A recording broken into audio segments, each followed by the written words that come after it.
ഇറാനെതിരെ കക്ഷി ചേരില്ല, Saudi Arabia നിലപാട് ആവർത്തിച്ചു. ഡൊണാൾഡ് ട്രംപാണ് കഴിഞ്ഞ ദിവസം സൗദി അറേബ്യയുടെ ഭരണാധികാരി മുഹമ്മദ് ബിൻ സൽമാൻ രാജാവിനോട് ഈ കാര്യത്തെക്കുറിച്ച് ചില നിലപാടുകൾ മാറ്റം വരുത്തിക്കൊണ്ട് നിങ്ങൾ ഇറാൻ പൊതുശത്രുവാണ് എന്നതിനാൽ ഇറാനെതിരെ ഏകോപിക്കണം എന്നുള്ളതും തങ്ങളോടൊപ്പം ചേർന്ന് നിൽക്കണം എന്നുള്ള അഭിപ്രായം പറഞ്ഞു. എന്നാൽ തങ്ങൾ ഒരിക്കലും അത് ചെയ്യില്ല എന്നുള്ള കാര്യം ആവർത്തിക്കുകയും ചെയ്തു. ഇപ്പോൾ അമേരിക്ക എടുക്കുന്ന സ്റ്റാൻഡ് അല്ലെങ്കിൽ നിലപാട് എന്ന് പറഞ്ഞാൽ ഭീഷണിപ്പെടുത്തുക എന്നുള്ളതാണ്. അറേബ്യൻ രാജ്യങ്ങളെ ആക്രമിക്കും, ഒമാനെ ആക്രമിക്കും, തങ്ങൾ സർവ്വതും നശിപ്പിക്കും, ആ തരത്തിലുള്ള റൂട്ട് മാറിയാണ് സഞ്ചരിക്കുന്നത്. ഈ അറേബ്യൻ രാജ്യങ്ങളുടെ സംരക്ഷണവും സുരക്ഷിതത്വം എല്ലാ കാലത്തും തങ്ങളുടേതാണെന്നും ഏതൊരു വിഷയത്തിൽ ഉണ്ടെങ്കിലും തങ്ങൾ അതിൽ ഇടപെടുമെന്നും, നിങ്ങൾക്ക് ആണവായുധത്തിൻ്റെ ആവശ്യമില്ല, കാര്യം അമേരിക്കയുടെ കൈവശത്തിൽ ആണവായുധമുണ്ടല്ലോ, നിങ്ങളെ ശത്രുക്കളെ ആക്രമിക്കുന്ന സമയത്ത് ഞങ്ങളല്ല അതിന് പ്രതികാരം ചെയ്യേണ്ടത് എന്നുള്ള കാര്യമായിരുന്നു ഇത്രയും കാലം പതിറ്റാണ്ടുകളായി അമേരിക്ക പറഞ്ഞുകൊണ്ടിരുന്നത്. എന്നാൽ ഇപ്പോൾ അതേ രാജ്യം പറയുന്നു നിങ്ങളെ ആക്രമിക്കുക എന്നത്. ഈ അറേബ്യൻ രാജ്യങ്ങളെ ആക്രമിക്കാൻ വേണ്ടി അമേരിക്കയിൽ നിന്ന് വെടിക്കോപ്പുമായിട്ട് വരേണ്ട കേസുകളൊന്നുമില്ല. അതാണ് ഏറ്റവും വലിയ വിഷയം.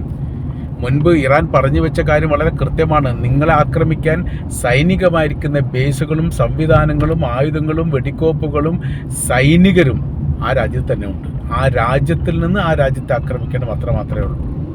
അപ്പോൾ യഥാർത്ഥത്തിൽ സൈനിക ബേസ് എന്ന് പറഞ്ഞാൽ ഒരു എയർപോർട്ടിനോ അല്ലെങ്കിൽ ഒരു സീപോർട്ടുമായിട്ട് ബന്ധപ്പെട്ട കാര്യത്തിനോ അല്ല കുറച്ച് സൈനികർക്കോ ഒരു പ്രത്യേകപരമായിരിക്കുന്ന ഒരു ഏരിയ വീതിച്ചു കൊടുക്കുന്ന ഒരു സംഭവമല്ല സൈനിക ബേസ്. പല ഘട്ടത്തിലും ഈ കാര്യത്തെക്കുറിച്ച് ഒരു കൃത്യത വരാത്തൊരു വിഷയങ്ങളുണ്ട്. സൈനിക ബേസ് എന്ന് പറഞ്ഞാൽ അതിന് കൃത്യതയോടുകൂടി ഒറ്റ വാക്കിലാണ് നമ്മൾ ഉത്തരം പറയുന്നതെങ്കിൽ രാജ്യത്തിൻ്റെ അകത്തെ രാജ്യം എന്നുള്ളതാണ് അതിൻ്റെ പ്രയോഗം. ഒരു രാജ്യം ഉണ്ടാകുന്നു, ആ രാജ്യത്ത് പുതിയൊരു രാജ്യം സൃഷ്ടിക്കുന്നു. ആ രീതിയിലുള്ള സമീപനത്തിൻ്റെ പേരാണ് ഈ സൈനിക ബേസ് എന്ന് പറയുന്നത്. ഏകദേശം ഒരു രാജ്യം അതിനു വേണ്ടിയിട്ട് അമേരിക്ക പോലുള്ള രാജ്യങ്ങൾക്ക് വിട്ടുകൊടുക്കുക 50 മുതൽ 100 കിലോമീറ്റർ വരെ ചുറ്റളവാണ് ഏകദേശം. അതിൽ കൂടാന്നല്ലാതെ ഒരിക്കലും കുറയില്ല.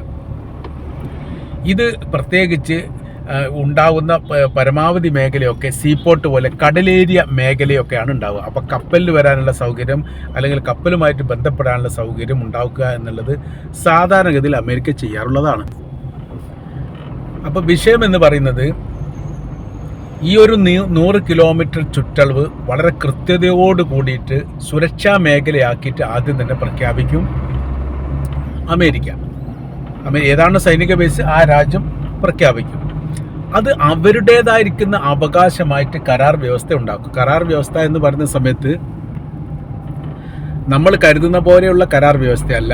കരാർ വ്യവസ്ഥ 100 വർഷം, 99 വർഷം, 150 വർഷം, ഇങ്ങനെ ലോകാവസാനം വരെ എന്നൊക്കെ വേണമെങ്കിൽ പറയാം. ഈ കരാർ വ്യവസ്ഥ നീട്ടാനും വ്യവസ്ഥ ചെയ്യുന്ന രീതിയിൽ പിന്നെ ഒരു ഉപകരാർ അതിൻ്റെ കൂടെ ഉണ്ടാവുകയും ചെയ്യും. അതുകൊണ്ടാണ് ഇവരെ പെട്ടെന്നൊന്നും ഒഴിവാക്കാൻ വേണ്ടി സാധിക്കാത്തത്.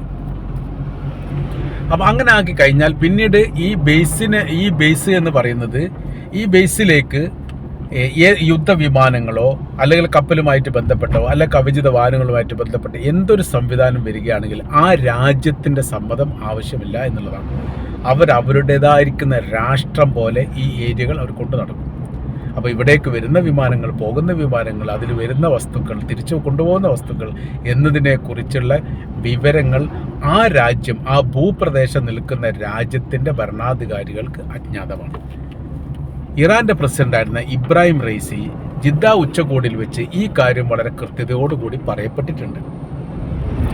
നിങ്ങളുടെ രാജ്യത്തിലേക്ക് വരുന്ന വിമാനങ്ങളും നിങ്ങളുടെ രാജ്യത്ത് നിന്ന് തിരിച്ചു പോകുന്ന വിമാനങ്ങളും എന്തുകൊണ്ടാണ് വരുന്നത്, എന്തുകൊണ്ടായിട്ടാണ് തിരിച്ചു പോകുന്നത്, എന്തൊക്കെ വസ്തുക്കളുണ്ട് എന്നതിനെക്കുറിച്ചുള്ളൊരു വിവരം നിങ്ങൾക്കില്ലെങ്കിൽ നിങ്ങൾ അവർക്ക് കീഴടങ്ങേണ്ട ഒരു സാഹചര്യം വല്ലാതെ വൈകാതെ വരും.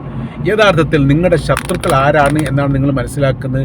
നിങ്ങളുടെ ശത്രുക്കൾ നിങ്ങൾ പാല് കൊടുത്ത് വളർത്തുന്ന രാജ്യങ്ങൾ തന്നെയാണ്. അഥവാ അമേരിക്ക, ഇസ്രായേൽ പോലുള്ള രാജ്യങ്ങളാണ്. അത് വല്ലാതെ വൈകാതെ നിങ്ങൾക്കത് മനസ്സിലാവും. അവർ നിങ്ങളുടെ മുറ്റത്ത് തന്നെ എത്തിയിരിക്കുന്നു. അങ്ങനെയുള്ള പ്രയോഗമാണ്. 3 തവണയാണ് ഇബ്രാഹിം റൈസി ജിദ്ദ ഉച്ചകോടിയായിട്ട് ബന്ധപ്പെട്ട് ഇതേ കാര്യം ആവർത്തിച്ച് പറഞ്ഞത്. നിങ്ങൾക്ക് നേരം വെളുക്കണമെങ്കിൽ നിങ്ങൾക്ക് ഈ കാര്യം മനസ്സിലാവണമെങ്കിൽ നിങ്ങൾക്ക് നേരെ ഒരു അക്രമം വൈകാതെ വരും. അങ്ങനെ ആ സമയത്ത് നിങ്ങൾക്കത് ബോധ്യപ്പെടും എന്നുള്ളതാണ് പറഞ്ഞു വെക്കുന്നത്. അത് പറഞ്ഞത് അറം പറ്റിയ വാക്ക് പോലെയാണ് യഥാർത്ഥത്തിൽ ഉണ്ടായത്. കാര്യമെന്ന് പറയുന്നത് ഇസ്രായേൽ ഖത്തറിനെ ആക്രമിച്ചു, അമേരിക്കയുടെ അനുവാദത്തോടു കൂടി, അല്ലെ അമേരിക്ക സമ്മതം ചെയ്തിട്ട് ആക്രമിച്ചു. നിസ്സാരമായിരിക്കുന്ന കാര്യമല്ല. ഈ ഖത്തറിലെ ഉദൈദ സീപോർട്ട്, ഉദൈദ പോർട്ട് എന്ന് പറയുന്നത് പൂർണ്ണമായിരിക്കുന്ന അമേരിക്കയുടെ നിയന്ത്രണത്തിലുള്ളതാണ്. ഏകദേശം 90 മുതൽ 120 കിലോമീറ്റർ ചുറ്റളവാണ് എന്നാണ് പറയപ്പെടുന്നത്. ഇവിടെ വെച്ചിട്ട് ഈ വലിയ രീതിയിലുള്ള യുദ്ധ സംവിധാനം, അഥവാ ഈ മേഖല മിഡിൽ ഈസ്റ്റ് അപ്പാടെയും മിഡിൽ ഈസ്റ്റിൻ്റെ പുറത്തുള്ള ഏരിയകളും നിരീക്ഷിക്കുക, അതുമായി ബന്ധപ്പെട്ട കാര്യങ്ങൾ ചെയ്യുക, അവർക്ക് ആയുധ കാര്യങ്ങളുടെ എത്തിച്ചു കൊടുക്കുക എന്നുള്ള ഒരു വലിയ ഒരു സംവിധാനമാണ് ഈ പറയപ്പെട്ട ഉദൈദ പോർട്ടിലുള്ളത്. ആ മേഖല കൃത്യമായ രീതിയിൽ 24 മണിക്കൂറും നിരീക്ഷണം നടത്തുന്ന മേഖലയാണ്. നിരീക്ഷിച്ചു കൊണ്ടേയിരിക്കും. ഇവിടെ അത്രയും സംവിധാനങ്ങൾ ഉള്ള സമയത്താണ് ഇസ്രായേൽ ഖത്തറിനെ ആക്രമിക്കുന്നത്. ആ ഖത്തറിനെ ആക്രമിച്ച സമയത്ത് അത് അമേരിക്കക്ക് അറിയില്ല എന്ന് പറയാൻ പറ്റുമോ? അമേരിക്കക്ക് അറിയും എന്നതിനാൽ എന്തുകൊണ്ട് അമേരിക്ക തടഞ്ഞിട്ടില്ല? ഒരുപാട് ചോദ്യങ്ങൾ, ഉത്തരമില്ലാത്ത ഒരുപാട് ചോദ്യങ്ങൾ ഇപ്പോഴും ശേഷിക്കുകയാണ് എന്നുള്ളതാണ് അതിൻ്റെ യാഥാർത്ഥ്യം. അപ്പോൾ ഈ ഒരു സ്ഥിതിവിശേഷം മുൻപ് ഇറാൻ പറഞ്ഞു വെച്ചതാണ്. സമാന അവസ്ഥകൾ ആക്രമിച്ചു എന്ന് മാത്രമല്ല, ഇപ്പോൾ അമേരിക്ക പറയുന്ന കാര്യങ്ങളും പ്രയോഗങ്ങളും വളരെ വളരെ വിലപ്പെട്ടതാണ്. അവർ പറയുന്ന കാര്യം വേണ്ടി വന്നാൽ അറേബ്യൻ രാജ്യങ്ങളെ ആക്രമിക്കും. അറേബ്യൻ രാജ്യങ്ങളെ ആക്രമിക്കാൻ വേണ്ടിയിട്ട് വലിയ സംവിധാനങ്ങൾ ഒരുക്കിയിട്ട് അമേരിക്കയിൽ നിന്ന് യുദ്ധപ്പടകൾ വരേണ്ട കാര്യമല്ല, ആ രാജ്യത്ത് തന്നെ ആക്രമിച്ചാൽ മതി. അങ്ങനത്തെ ഒരു വലിയ വിഷയം ഇപ്പോൾ അതിലുണ്ട്. ഒമാനെ തങ്ങൾ തകർക്കും എന്ന് വരെ പറഞ്ഞിട്ടുണ്ട്. ഒമാനെ തകർക്കുക എന്ന് പറഞ്ഞാൽ മധ്യസ്ഥ ശ്രമവുമായിട്ട് ഇറാനും അമേരിക്കയും തമ്മിലുള്ള ആണവായുധവുമായി ബന്ധപ്പെട്ട വിഷയത്തിൽ മധ്യസ്ഥ റോളിൽ പ്രത്യക്ഷപ്പെട്ട രാജ്യമാണ് ഒമാൻ എന്ന് പറയുന്നത്. മധ്യസ്ഥരായിട്ട് 5 തവണയാണ് 2025 വെടിനിർത്തൽ ചർച്ചയുമായിട്ട് ബന്ധപ്പെട്ട കാര്യത്തെക്കുറിച്ച് സംസാരിച്ചത്. ഒമാൻ്റെ മധ്യസ്ഥയിലാണ് നടന്നത്. പിന്നെ 2026 ഈ പ്രാവശ്യം രണ്ടിലധികം തവണ ചർച്ച നടത്തി. 3-ാം തവണ ചർച്ച നടത്തിയുമായിട്ട് ബന്ധപ്പെട്ടാണ് പിന്നീട് എന്ത് ചെയ്യുന്നത്, ഇവർ ചതി ചെയ്യുന്നത്. ചതി സ്വാഭാവികപരമായിട്ട് ഇവർ ചെയ്യുന്നതാണ്. അവർ ഇറാനെ ആക്രമിക്കുന്നത്.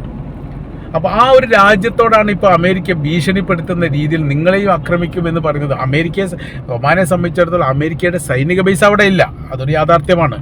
അത് സൗദി അറേബ്യയില്ല. സൗദി അറേബ്യയിൽ പ്രവർത്തിക്കുന്നത് എന്ന് പറഞ്ഞാൽ സുൽത്താൻ എയർബേസ് ആണ്. ഇപ്പോൾ ഈ വിഷയമായിട്ട് ബന്ധപ്പെട്ട് സൗദി അറേബ്യ അമേരിക്കക്ക് വിട്ടുകൊടുത്ത്. അത് പിന്നെ കരാർ വ്യവസ്ഥയാണ്, താൽക്കാലികമാണ്, റെന്റിന് കൊടുക്കുന്ന പോലെയാണ് അതുള്ളത്. അത് എപ്പോൾ വേണമെങ്കിലും അടിച്ചു പൂട്ടാൻ. മാത്രമല്ല അവിടേക്ക് വരുന്ന യുദ്ധവിമാനവുമായിട്ട് ബന്ധപ്പെട്ടവും സംവിധാന കാര്യത്തെക്കുറിച്ചൊക്കെ കൃത്യമായ രീതിയിൽ സൗദി അറേബ്യ അറിയിക്കണം എന്നൊരു വ്യവസ്ഥയുണ്ട്. എന്നാൽ UAE-യിലോ ഖത്തറിലോ കുവൈറ്റിലോ ബഹ്റൈനിലോ ഈ ഒരു കരാർ വ്യവസ്ഥയില്ല. അതുകൊണ്ട് തന്നെ അവിടെ നിരന്തരം ഈ നിരങ്ങി നീങ്ങുകയാണ് അമേരിക്കയുടെ സൈനികരും അതിൻ്റെ സംവിധാനവും.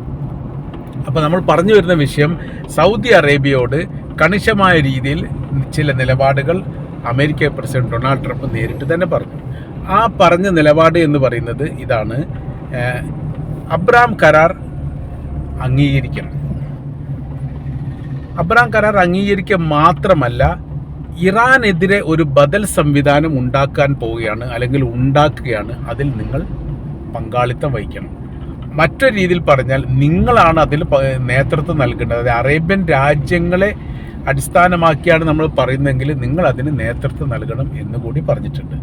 ഈ ഒരു രീതിയാണ് പറയുന്നത്. ഇതിനാണ് സൗദി അറേബ്യയുടെ ഭാഗത്ത് നിന്ന് മറുപടി വന്നത്. അബ്രഹാം കരാർ അംഗീകരിക്കില്ല എന്നുള്ളത് തങ്ങളുടെ സ്ഥായി ആയിരിക്കുന്ന നിലപാടാണ്. ഫലസ്തീൻ രാഷ്ട്രത്തിൻ്റെ സ്വാതന്ത്ര്യത്തെക്കുറിച്ച് നിങ്ങൾ എന്തുകൊണ്ട് സംസാരിക്കുന്നില്ല എന്നതുകൂടി അറിയാൻ താല്പര്യമുണ്ട് എന്നുള്ളതാണ് സൗദി അറേബ്യ അതിന് മറുപടിയായിട്ട് പറഞ്ഞത്. ഒറ്റ മറുപടി എന്നൊക്കെ പറയുന്ന പോലെ പറഞ്ഞ മറുപടി അങ്ങനെയാണ്. അപ്പോൾ എല്ലാ ഘട്ടത്തിലും നിങ്ങൾ സംസാരിക്കുന്ന കാര്യങ്ങൾ ഇത് തന്നെയാണ്: അബ്രഹാം കരാർ, ഇസ്രായേൽ, അതിൻ്റെ സംവിധാനം, ഇറാനെതിരെയുള്ള സംവിധാനം. ഫലസ്തീൻ എന്ന് പറയുന്ന ഒരു ദേശം ഇവിടെ ഉണ്ട് സ്വാതന്ത്ര്യത്തിന് വേണ്ടിയിട്ടുള്ളത്. ആ സ്വാതന്ത്ര്യത്തിന് വേണ്ടിയുള്ള ആ ദേശത്തിന് സ്വാതന്ത്ര്യം നൽകുക എന്നുള്ളത് നമ്മുടെ അനിവാര്യമായിരിക്കുന്ന കാര്യമാണ്. എന്തുകൊണ്ട് അത് സംസാരിക്കുന്നില്ല? അതിന് ഈ അമേരിക്കയെ സംബന്ധിച്ചിടത്തോളം അതിന് ഉത്തരമില്ല എന്നുള്ളതാണ് യാഥാർത്ഥ്യം. അപ്പോൾ ഇപ്പോഴത്തെ നിലവിലെ സാഹചര്യങ്ങൾ നീങ്ങിക്കൊണ്ടിരിക്കുന്നത് ഇറാനെതിരെ ഒരു ബദൽ സംവിധാനം ഉണ്ടാക്കുന്നതിൽ 100% അമേരിക്ക പരാജയപ്പെടുന്നു.